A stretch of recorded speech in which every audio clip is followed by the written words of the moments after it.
नमस्कार दोस्तों, स्वागत आपका फिर से एक बार मेरे YouTube channel supreme classes bye Sudhir में। आज की जो हमारी नेक्स्ट क्लास है, जो हम एसएससी सीजीएल के प्रीवियस ईयर के क्वेश्चन कर रहे हैं, काफी इंपोर्टेंट है, बड़े ध्यान समझना। जो अभी अभी रिसेंट में पूछे गए क्वेश्चन थे ये 2022 के अंदर। देखो, if you are not able to go to out didn't worry, ये क्वेश्चन हमने पढ़ा। इसमें हमारे को इसके डिडंट वरी को रिप्लेस करना है।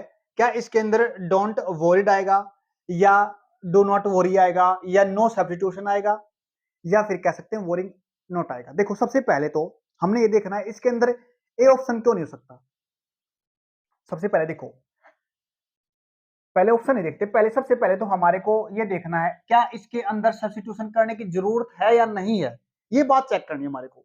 देखो, सेंटेंस पढ़ा हमने, ये जो हमारे को नोट दे रखा ना, डिड नोट दे रखा ना, ये हमारे किसमें दे रखा, वर्ब की सेकंड फॉर्म। अब सेकंड फॉर्म का मतलब क्या होता है, हमारे पास पास्ट होता है। क्या बोला मैंने, कोई चीज पास्ट, पास्ट का मतलब जो टाइम अब नहीं है उसकी हम बात कर रहे हैं। बट सेंटेंस जैसे हमने पढ़ा ना, सेंटेंस पढ़ा हमने यहाँ पे, इफ यू आर नॉट, क्या बोला मैंने, इफ यू आर नॉट, क्या दिखा रखा है, आर दिखा रखा है। आर का मतलब क्या होगा, आर का मतलब हुआ, ये हम किसकी बात कर रहे हैं, हम प्रेजेंट टाइम की बात कर रहे हैं। क्या किसकी बात कर रहे हैं, प्रेजेंट टाइम की। If you are not able to go to, अगर आप बाहर जाने के योग्य नहीं हो तो डिडंट वरी, चिंता मत। किसमें दिखा रखा है, पास्ट में। ये प्रेजेंट को दिखा रहा है, ये पास्ट को दिखा रहा है। तो इसका मतलब ऐसे थोड़ा ना होता है। अगर हमें स्ट्रक्चर सेंटेंस लिखना है ना, तो दोनों बातों को हमने, दोनों स्टेटमेंट्स किसमें लिखना है, एक ही टाइम के अंदर रखना है। ऐसे नहीं एक प्रेजेंट में दिखा दिया, एक पास्ट में दिखा दिया, एक पास्ट में तो एक प्रेजेंट में है, नहीं, ऐसे नहीं करना है। स्टेटमेंट को किसमें रखना है, हमेशा हमारे को एक ही टाइम के अंदर रखना है। तो एक टाइम के अंदर, तो इसका मतलब क्या है, सब्स्टिट्यूशन की हमारे को जरूरत पड़ेगी, तो ये तो अपने पास ऑप्शन नहीं बनेगा। पहले देखिए, डोंट वरीड, जब भी हम क्या करते हैं, डू लगाते हैं सेंटेंस के अंदर, क्या लिखते हैं, डू लिखते हैं। सेंटेंस से लिखते हैं डज लिखते हैं, सेंटेंस में लिखते हैं डिड। तो इनके साथ, तीनों के साथ जो आने वाली वर्ब होती है ना, वो हमारे पास वर्ब की फर्स्ट फॉर्म होती है, फर्स्ट फॉर्म से लिखा जाता है। तो इसका मतलब है डोंट के साथ वरी नहीं आएगा, तो इसका मतलब ये क्या हो जाएगा, ये भी अपने पास गलत हो गया। अब आगे देखिएगा, डू नॉट वरी, हाँ ये हो सकता है बिल्कुल। ये किसको दिखाता है, वर्ब की फर्स्ट फॉर्म प्रेजेंट को दिखाती है। क्या बोला मैंने, वर्ब की फर्स्ट फॉर्म प्रेजेंट को दिखाती है। बट यहाँ पे मना करना हमारे को, तो क्या लगाना है, ये भी अपने पास वर्ब की फर्स्ट फॉर्म हो गई, तो इसका मतलब ये प्रेजेंट को दिखा रहा अपने पास। अगर ये प्रेजेंट को दिखा रहा तो सेंटेंस में ठीक हो सकता है, हाँ हो सकता है। लेकिन और देख लेते हैं एक बार, क्या दिख रखा है, अवोरिंग नॉट। अब इसके अंदर टाइम को दिखाने वाला शब्द नहीं आया। क्या लिखा, वर्ब की फर्स्ट फॉर्म के साथ जब हम सेंटेंस के अंदर आईएनजी लिखते हैं, क्या बोला मैंने, वर्ब की फर्स्ट फॉर्म के साथ अगर सेंटेंस में आईएनजी लिखा जाता है, तो इसका मतलब ये टाइम को नहीं दिखाता। और टाइम का जरूर पता करना हमारे को। टाइम का पता करने के लिए हमारे आईएनजी वाली फॉर्म के अंदर बी को लिखना जरूरी होता है। तो बी को इसके अंदर लिखा नहीं गया है, तो ये भी क्या हो गया, गलत। तो सही ऑप्शन क्या बना इसका। नेक्स्ट देखिएगा, whatever the examples that the writer gave to prove his point, no error. चलिए पढ़ा, किसमें दिखा रखा है, पास्ट में दिखा रखा है। ये सेंटेंस ठीक है बिल्कुल, क्योंकि हमने क्वेश्चन वर्ड के ठीक बाद में क्या ले रखा है, हमने वर ले रखा है। क्या ले रखा है, वर्ब को दिखा रखा है। उसके बाद द एग्जांपल, सेंटेंस बिल्कुल सही है। एक सेंटेंस से दूसरे सेंटेंस को जोड़ने के लिए हमने क्या लगा रखा है, दैट कंजंक्शन भी दिखा रखा है, बिल्कुल सही बात है। आगे देखिएगा, द राइटर गेव दिया, वर्ब की सेकंड फॉर्म पास्ट दिखा रखा, बिल्कुल ठीक है।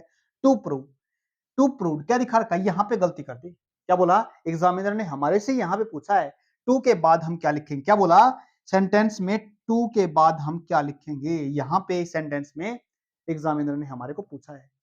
तो जब भी हम क्या करते हैं, टू के साथ, क्या बोला मैंने, टू के साथ अगर कोई वर्ब लिखना चाह रहे हैं, या ऐसे बोल सकते हैं एक वर्ब से जब दूसरे वर्ब के पर्पज को दिखाया जाता है, तो ऐसे भी टू लिखना होता हमारे को। तो क्या बोला यहाँ पे, द राइटर गेव दिया, टू प्रूव, सिद्ध करने के लिए, हिज पॉइंट। समझ में आ गया ना। इस वर्ब से जब इस वर्ब को जोड़ा है, ऐसे कह सकते हैं। तो हम क्या करते हैं, टू के बाद लिखने वाली जो आने वाली वर्ब होती है, ये वर्ब की सेकंड फॉर्म है। सेकंड फॉर्म क्या हो जाएगी, गलत हो जाएगी। सही फॉर्म क्या बनेगी, वर्ब की फर्स्ट फॉर्म। प्रूव नहीं लिखा जाएगा, यहाँ पे क्या लिखा जाएगा, प्रूव लिखा जाएगा। डी हटा देना, यहाँ सेंटेंस सही बनेगा ऐसे। एरर कहां पे, सी पार्ट के। नेक्स्ट क्वेश्चन देखिए,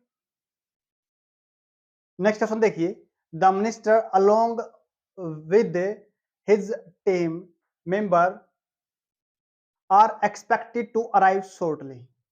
देखो क्या कह रहा है यहाँ पे बड़े ध्यान से देखना। हमने सेंटेंस को पढ़ा, पढ़ने के बाद क्या, देखो कई बार इस तरह क्वेश्चन आता है, ये अपने पास क्या है, अलोंग है, या इसके साथ विद लगा देता है एग्जामिनर। सेंटेंस को बड़े ध्यान से देखना, क्या लिखा, अलोंग विद लिखा, विद लिख देता है, इंक्लूडिंग लिख देता है, इंक्लूडेड।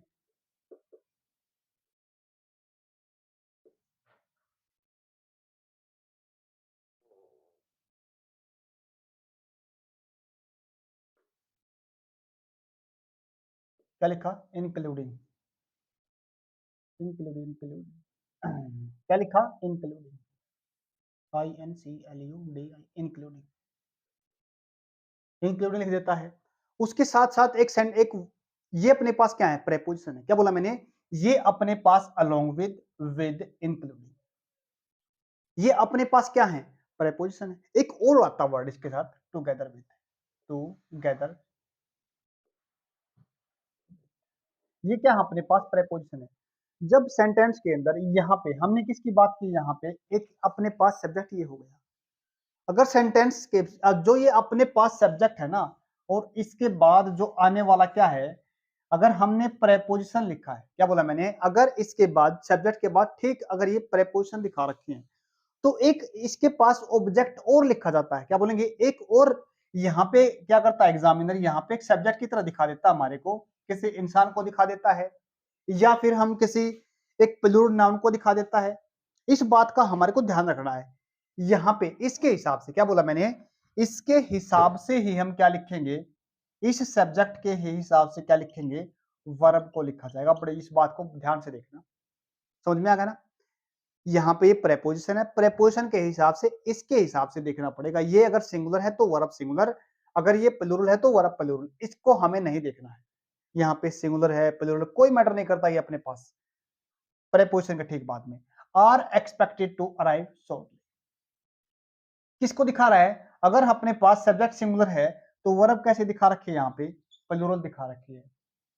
अपने पास सब्जेक्ट सिंगुलर है तो वर्ब भी प्लूरल सिंगुलर रहेगी, तो इज आर नहीं लिखा जाएगा, यहाँ पे क्या लिखा जाएगा, इज लिखा जाएगा। क्या लिखा जाएगा, यहाँ पे सेंटेंस में हम इज लिखेंगे। नेक्स्ट लिखिएगा, मिस्टर राव, एरर कहाँ पे, सी पार्ट के अंदर, mister Rao asked the newcomer to his office if he will minded working late that night.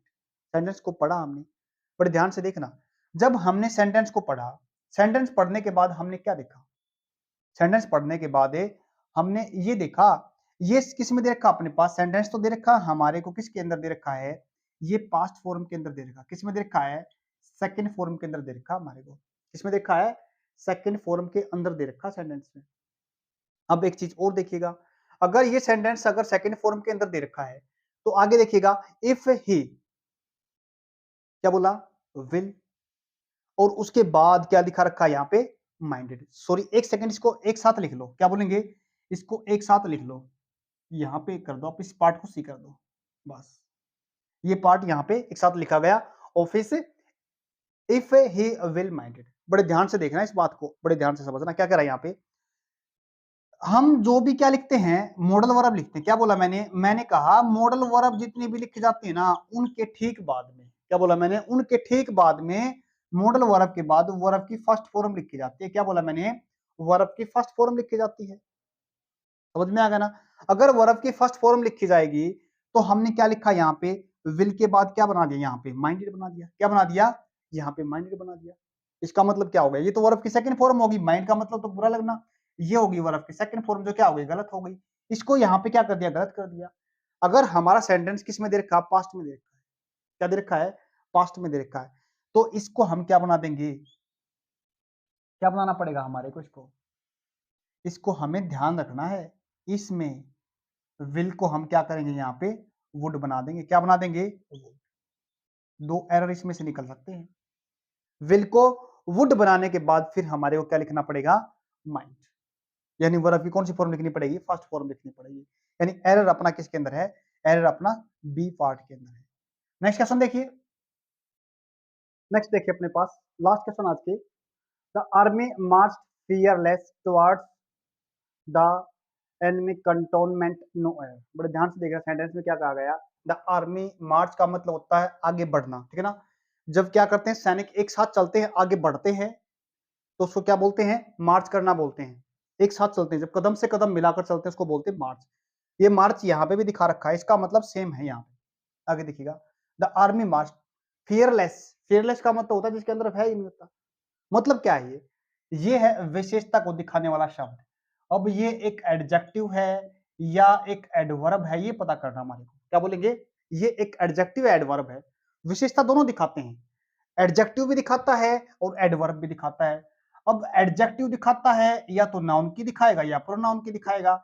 बाकी वर्ब को दिखाना पड़े, एडजेक्टिव को दिखाना पड़े, या खुद एडवर्ब को दिखाना पड़े, या फिर प्रेपोजिशन को दिखाना पड़े, कंजंक्शन को दिखाना पड़े, तो अपने पास क्या है, एडजेक्टिव होती है। समझ में आ गया। अब देखना पड़ेगा, the army march fearless. Fearless क्या अपने पास एडजेक्टिव एडवर्ब है, ये अपने पास क्या एडजेक्टिव है। क्या ये अपने पास ये एडजेक्टिव है। फियरलेस क्या है, एडजेक्टिव है। फियरलेसली का मतलब क्या होता है, एडवर्ब होता है। अब ध्यान से सुनना, ये फियरलेस किसको दिखा रहा है, ये फियरलेस दिखा रहा है मार्च को। मार्च अपने पास क्या है, मार्च अपने पास एक वर्ब है, और वर्ब को दिखाने के लिए अपने पास एडजेक्टिव नहीं होता। तो होता क्या है, एडजेक्टिव से नहीं, वर्ब को हमेशा दिखाया जाता है, किसके साथ है, एडवर्ब से दिखाया जाता है। यहाँ पे फियरलेस नहीं, फियरलेसली बनेगा। तो आज फिर अपना सेंटेंस ठीक हो जाएगा। एरर कहाँ पे है, बी पार्ट के अंदर है। नेक्स्ट देखिएगा, बैनर। क्या बोलेंगे, बैनर। बैनर का सिनोनियम बताना। सिनोनियम का मतलब होता है सेम वर्ड, सेम मीनिंग का। जिसका क्या होता है, मतलब सेम होता है, एक जैसा होता है। बैनर का मतलब क्या होता है, हमने देखा हुआ ना, ये जो हम आज के टाइम पे क्या करते हैं, जितने भी हम आज के टाइम के जितने भी रैलियां होती हैं, जो अपने नेता लीडर करते हैं ना, क्या करते हैं, वो एक बैनर लेके चलते हैं। उसके जो पीछे पब्लिक होती है ना, वो अपने हाथ में क्या लेके चलती है, बैनर लेके चलती है। या कहीं भी कोई भी प्रोग्राम होता है तो हम उस किस चीज के मामले से वो प्रोग्राम है, यानी क्या मैटर है, किस चीज के लिए लेकर हम क्या कर रहे हैं, कोई प्रोग्राम कर रहे हैं, तो उसके लिए क्या करते हैं, हमें एक बैनर बनवा देते हैं। तो उसको वो क्या होता है, बैनर होता है। एक तरह क्या होता है ये, एक तरह का पोस्टर होता है। सॉरी। अब रैली का मतलब क्या होता है, मार्च का मतलब तो हमने पहले पढ़ लिया, मार्च का मतलब तो नहीं होगा। रैली का मतलब क्या होता है, जब लोग एक अपने लीडर के साथ एक किसी एक विशेष काम के लिए, एक विशेष पर्पज के लिए क्या होते हैं, इकट्ठे होते हैं। वोट मांगने जाना होता है, या कोई चीज मेंशन कर, कोई चीज बतानी होती है जनता को, कौन बताते हैं, जो ये लीडर होते हैं, जो नेता होते हैं। रैली, रैली का मतलब भी ये नहीं होता, ये भी गलत है। उसके बाद पोस्टर, क्या आएगा, सही आंसर क्या रहेगा, पोस्टर रहेगा, यानी आंसर सी। यानी क्या कहेंगे, बैनर का सिनोनियम है पोस्टर। प्रोटेस्ट का मतलब पता होगा आपको क्या होता है, हड़ताल करना होता है, ये नहीं हो सकता।